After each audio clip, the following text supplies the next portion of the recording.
ప్రకాశం జిల్లా మార్కాపురం ఆర్టీసీ బస్టాండులో మహిళా ప్రయాణికులతో జిల్లా RTC regional manager G Satyanarayana మాట్లాడారు.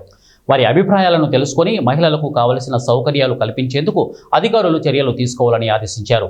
బస్సులో ఎక్కి ప్రయాణికులు ఎదుర్కొంటున్న సమస్యలను స్వయంగా తెలుసుకున్నారు. శ్రీశైలం, నంద్యాల ఘాట్ రోడ్లలో కూడా మహిళలకు ఉచిత బస్సు ప్రయాణం వర్తిస్తుందని తెలిపారు. మహిళలు ఉచిత పథకాన్ని వినియోగించుకోవాలని కోరారు.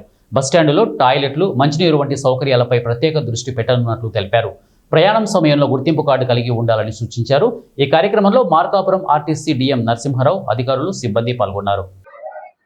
గౌరవ చంద్రబాబు నాయుడు గారు నిన్న 5 గంటలకు స్టార్ట్ చేసిన శ్రీశక్తి పథకం మీ అందరికీ తెలిసిందే. ఈ పథకంలో భాగంగా పల్లి వెలుగు, అల్ట్రా పల్లి వెలుగు ఎక్స్ప్రెస్ మన జిల్లా పరిధిలో మహిళలకు ఉచిత ప్రయాణ సౌకర్యం కల్పించబడుతుంది. దీనికి సంబంధించి ఐడెంటిటీ కార్డు, ఏదైనా గుర్తింపు కార్డుని ఐదర్ ఓటర్ ఐడి, ఆధారు, ఇటువంటి ఎనీ గుర్తింపు కార్డుని మీ ప్రయాణంతో మీతో పాటు ఉంచుకోవాల్సిందిగా విజ్ఞప్తి చేస్తున్నాము. ఎక్కడైనా కానీ చిన్న చిన్న సమస్యలు తలెత్తితే స్థానిక అధికారులకు, డిపో మేనేజర్కి కానీ, బస్ స్టేషన్ కంట్రోల్స్ కానీ మీకు కలిగిన అసౌకర్యాన్ని తెలియపరిస్తే దాన్ని ఇమీడియట్గా సాల్వ్ చేయడానికి ప్రయత్నిస్తాం.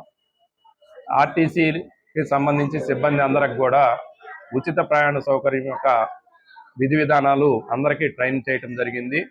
ఈరోజు Ongole bus station, Podili bus station, Markapuram bus station 3 కూడా విజిట్ చేయడం జరిగింది. అలాగే మహిళా ప్రయాణికులతో మాట్లాడితే దాదాపు 90% ప్రయాణికులు ఐడి కార్డుతో రావటం జరిగింది. ఇంకా 10% కొద్దిగా వారి దగ్గర లేకపోవటం కానీ, ఫోన్లో చూపెట్టడం కానీ ఇవి జరుగుతుంది.